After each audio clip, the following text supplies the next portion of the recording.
안녕하세요. 교육의 메카 대치동 주식학원 원장입니다. 1강 바로 이어서 시작하도록 하겠습니다. 1강은 거래량과 캔들 그리고 지지 저항의 기본 원리에 대해서 다룰 거고 앞으로 간간히 배울 모든 패턴들의 기본이 되는 내용이니까 집중해 주시면 됩니다. 우선 저번 OT 영상에서 거래량과 캔들 간단하게 대략적으로 언급만 했었죠. 중요한 내용이니까 다시 한번 짚고 갈게요. 그때 제가 비율을 과일 그리고 시장에 대해서 들었습니다. 주식장은 과일 시장이라고 말씀을 드렸죠. 그리고 포도, 사과, 바나나 같은 과일들은 종목, 또 포도의 가격은 종목의 가격, 포도의 총 개수는 발행된 주식의 개수라고 제가 얘기를 했죠. 포도를 사고 싶은 사람이 많아. 이 포도를 사고 싶은 사람이 많아. 근데 개수가 한정이 돼 있죠. 그러면 더 높은 값을 주고 사야 될 거예요. 800원에서 기존에 800원에 팔던 거를 뭐 880원에 산다던가 더 높은 값어치를 요구를 해야 사람들이 나도 그럼 오케이 그럼 나도 팔게 이런 식으로 더 높은 값을 주고 하나씩 사게 될 거잖아. 이게 주식의 가격이 오르는 원리라고 얘기를 했고, 반대의 경우 저번 시간에 전염병이라고 설명을 했지만 사실 모종의 이유로 포도의 값어치가 떨어지게 되면 가지고 있던 사람들이 포도를 800원에 팔라 그래. 아니면 880원에 팔라 그래. 안 사겠죠. 포도의 값어치가 그만큼이 안 되잖아. 전염병이 퍼졌다니까. 그래서 가격을 점점 낮춰가는 거야. 790원, 뭐 다시 800원으로 이게 가격이 낮아지는 원리라고 저번 시간에 여기까지 대략적으로 얘기를 했죠. 지금 말했던 이 내용들은 주식에만 해당되는 게 아니라 비트코인, 뭐 유로 달러, EUR USD라고 하죠. 더 나아가서는 세상의 모든 값어치가 있는 물건들에 공통적으로 적용이 되는 원리예요. 여러분이 맘스터치에 가서 사 먹는 그 사이버거 하나도 다 이런 엄청난 이런 뭐 가격에 대한 경제학을 나는 잘 몰라. 근데 이런 경제학에 대한 심오한 이론들이 다 녹아 내려가 있는 거야. 그래서 우선 앞에 이런 내용들 기억해 두시고 오늘은 가장 중요한 거래량에 대해서 이해하면서 적용해 나가는 시간 가지도록 하자. 거래량이 왜 중요한지는 알고 배워야겠지. 거래량이라는 건 내가 정해둔 시간 동안 총 이루어진 거래의 총량이에요. 간단하게 말해서 차트를 보면서 설명을 해줄게요. 지금 보고 있는 차트 같은 경우에는 1분 차트죠. 이거를 일봉으로 바꿔볼게요. 하루치. 자, 거래량에서 하단에 보이는 지금 이 부분 보이세요? 2번 이런 거 굉장히 많은 봉들이 밀집이 돼 있죠. 이게 다 하루 동안 이루어진 거래의 양을 우리가 보기 쉽게 수치상으로 높낮이로 표현을 해 놓은 거예요. 거래량은 보시면 아시겠지만 어디에서 본다고 하더라도 바닥이 항상 일정하죠. 그렇기 때문에 거래량은 높은지 낮은지만 판단할 수 있다고 생각을 해주면 될 것 같아. 내가 1시간 봉을 보면 1시간 동안 이루어진 매수 매도가 이루어진 거래의 총량이란 뜻이고, 1봉 지금 보고 있는 1봉 같은 경우에는 하루 동안 값어치가 이루어진 거래가 이루어진 매수 매도의 총량이라는 거겠죠. 거래량이 중요한 이유가 여기서 나오는 거예요.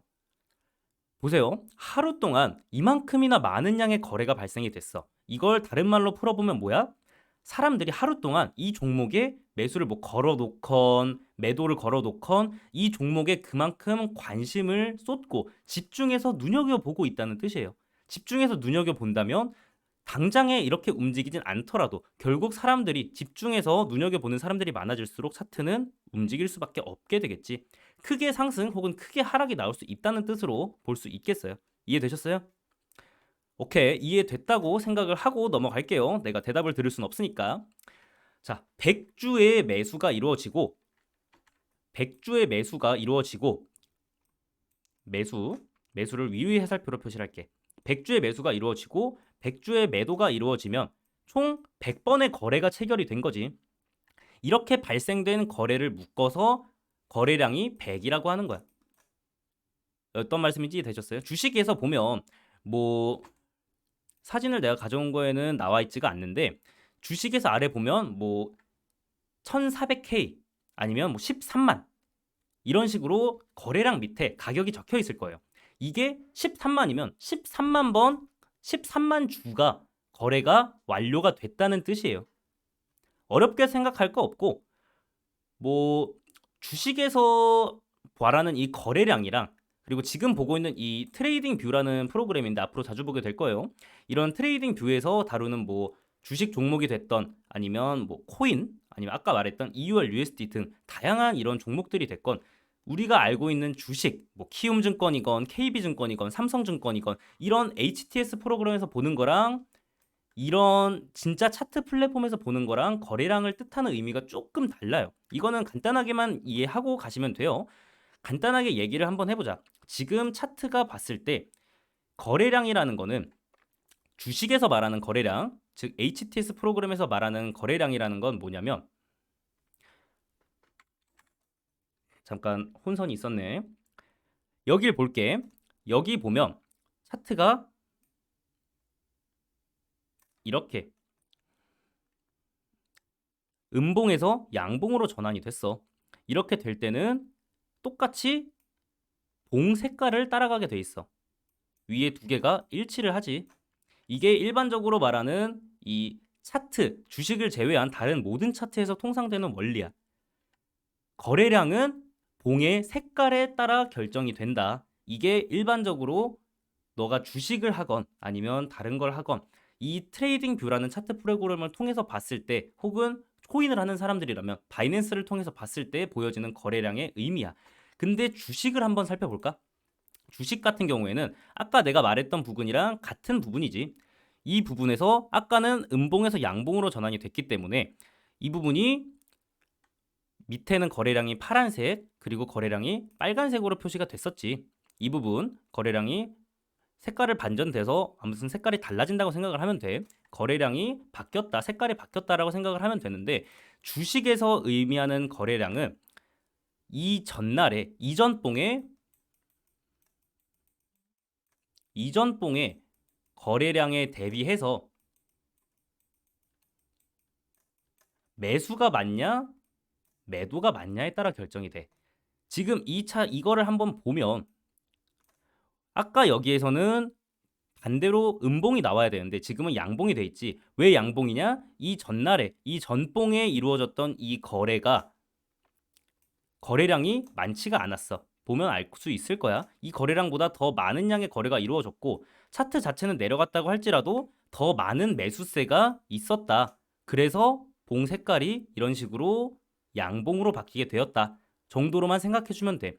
결국 이 거래량의 색깔에 대해서 알아보는 거는 나중이 될 거야. 지금 필요한 기술은 아니기 때문에 이 부분에 대해서는 나중에 추가적으로 설명을 가미하면서 진행을 하도록 할게. 지금 당장 우리가 중요한 거는 이 거래량과 캔들이 어떤 걸 의미하고 왜 중요한지 핵심이야. 왜 중요한지를 아는 게 중요해. 왜 중요한지를 알아야 해당 부분을 우리가 맛있게 써먹을 수가 있겠지. 거래량은 그래서 왜 중요하다고 했어? 차트의 가격이 이만큼 거래량이 이만큼 이 길이만큼 이렇게 길게 생성이 된다는 거는 차트 자체는 얼마 안 움직일지도 몰라. 그런데 이만큼이나 많은 사람들이 거래를 진행을 하고 있고 그만큼 많은 사람들이 집중을 하고 있다는 뜻이 되기 때문에 앞으로 이런 거래량이 비슷하게 유지만 되어 준다면 차트는 올라가든 내려가든 한 방향성을 띠게 될 수 있다라는 걸 파악할 수 있기 때문에 거래량이 중요하다고 하는 거야. 다음은 거래량에 이어서 빼먹을 수 없는 캔들, 봉이라고 하지. 이 봉을 알아보도록 할게. 트레이딩 뷰 기준으로 써서 이게 양봉이고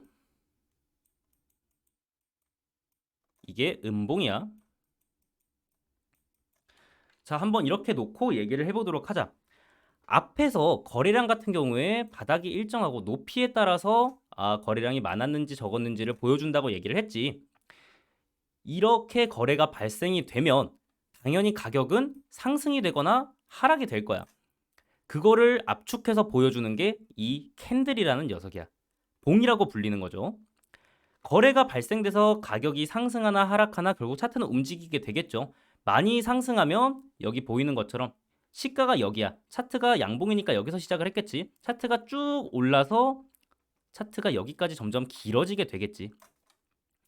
많이 상승하면 당연히 차트의 봉 길이도 길어지게 될 거야. 근데 여기에서 차트가 여기까지 이렇게 상승을 했다가 떨어지게 되면 여기까지 상승을 했다가 여기까지 떨어지게 되면 이만큼 이런 식으로 꼬리를 남겨. 이거는 차트가 움직였다는 흔적이야.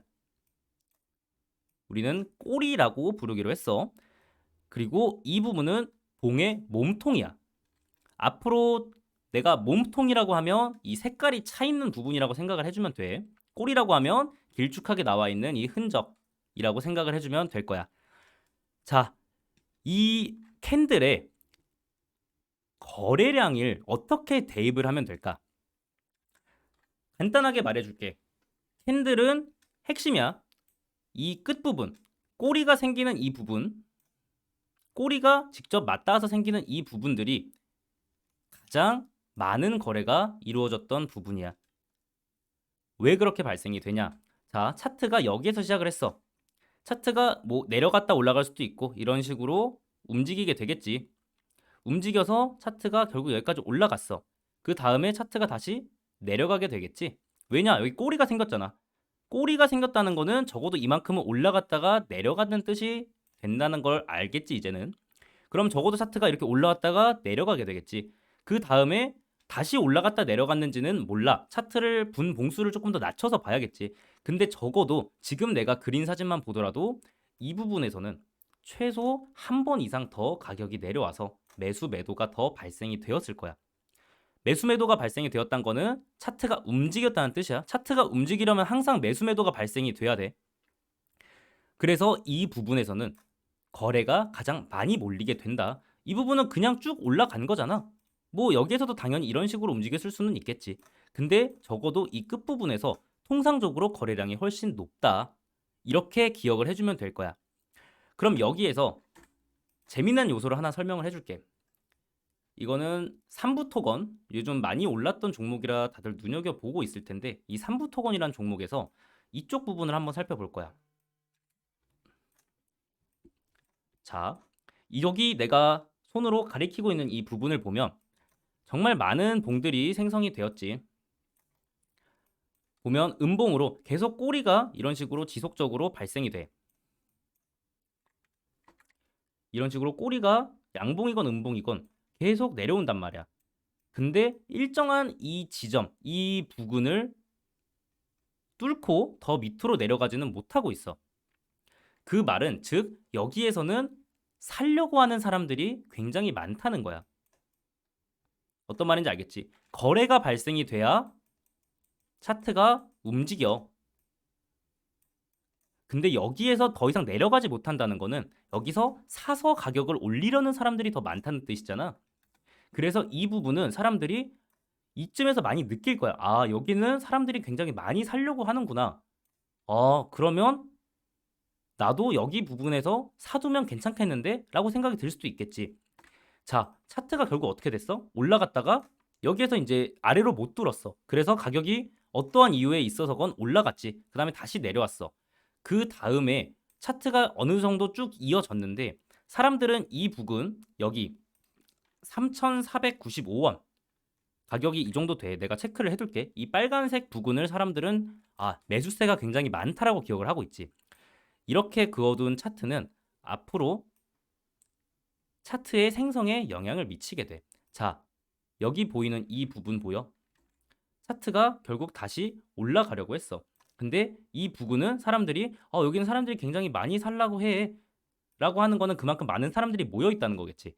여기에서 거래가 많이 발생이 돼서 앞에서 보면 차트가 여기를 뚫지 못하고 내려가지 못했잖아. 그 말은 매수건 매도건 굉장히 많은 거래가 이루어졌다는 거겠지. 그것처럼 이 부분에서도 동일하게 매도랑 매수가 굉장히 많이 있을 거야. 왜냐면 앞전에 여기에서 매수나 매도를 사람들이 굉장히 많이 했었거든. 그렇지? 그래서 이 부분에서는 적어도 여기에서 더 이상 뚫지 못하는구나 라고 사람들이 생각을 많이 하게 될 거야. 앞으로 더 나아가서 현재 가격대지. 물론 이렇게 강한 매집세라고 해. 이전에 뭐 진행됐던 뭐 공굴이라든지 매집봉이라든지 이러한 여러한 사건들을 거쳐서 매집이 발생되고 종목이 상승이 되면 이제 매집세라고 하는데 개미들도 몰려들고 기관들도 몰려드는 그런 시기라고 할 수 있겠지. 이럴 때 이런 식으로 크게 상승 거래량을 동반해서 상승이 나오게 된다면 타이틀은 당연히 뚫리게 돼. 근데 내가 일편적으로 봤던 부분에 대해서 결국 굉장히 많은 거래들이 발생이 될 거야. 다른 예를 들어볼까? 다른 예를 들어서는 이 부분, 여기 이 부분이라고 한번 생각을 해볼게. 여기에서도 보면 차트가 굉장히 많이 내려왔다가 다시 내려가지 못하고 올라가는 모습, 내려왔다가 내려가지 못하고 올라가는 모습, 여기에서도 결국 올라가는 모습을 보여줬지. 다음에 같은 가격이 왔을 때 사람들은 여전히 매수가 강하겠구나라고 생각을 해서 이 지점을 뚫지 못하는 거야. 핵심은 이전에 이 부근에서 매도건 매수건 굉장히 많은 거래들이 발생이 돼서 봉들이 많이 모였다는 뜻이 되겠지. 이 부근에 그렇게 사건이 진행이 돼서 이 가격들이 모이고 사람들이 여기에서 여기 못 뚫는 지점이구나, 여기는 사람들이 매수를 많이 하는구나, 혹은 매도를 많이 하는구나 라고 느낀다면 그 부분은 사람들이 다음에 매매를 할 때 참고를 해서 진행을 하게 돼. 그래서 비록 이 부분에서 못 뚫었다고 해서 사람들이 그 다음에 또 뚫으려고 하겠지. 언젠가 차트 가격은 계속 내려가든 움직이든 할 거야. 근데 적어도 이 부분에서 한 번 더 지지를 받는 모습은 노려볼 수 있겠다라고 예상을 해주면 돼. 지지 저항은 정말 단순하면서도 정말로 중요한 메커니즘 중 하나야. 모든 차트의 패턴과 작도, 거기에 기본이 되는 거라고 얘기를 할 수 있겠지. 가로선으로 보통 많이 긋는데 가로선 긋는 거와 기본 설정 방법은 다음 시간에 이어서 알려주도록 할게. 오늘 반드시 기억해야 되는 내용은 캔들, 이 캔들에서 어떤 부분에서 거래량이 많이 모이게 되는지, 이 부분이라고 말을 했지. 이 부분에서 거래량이 많이 모인다고 했지. 그리고 거래량은 단순히 정말로 거래가 매수 매도가 많이 이루어진 걸 수치상으로 보여주는 높이다라는 거 정도 기억해 주시고, 그리고 매수 매도에 대해서 캔들이 많이 모이게 되고, 즉 봉이 많이 모이게 되고 그 부분에서 거래가 많이 이루어지게 된다면 강한 지지 혹은 강한 저항세를 낼 수 있다. 이게 앞으로의 모든 내용에 있어서 핵심이 될 거야. 이 내용은 반드시 기억을 해주고, 지지와 저항은 정말로 중요한 내용이기 때문에 다음 시간에도 이어서 다음 이 강의를 진행을 할 때 이어서 계속 다룰 거야. 오늘은 거래량이랑 캔들에 대한 핵심 반드시 기억을 해주시고 수업은 여기서 마치도록 하겠습니다. 수고하셨습니다.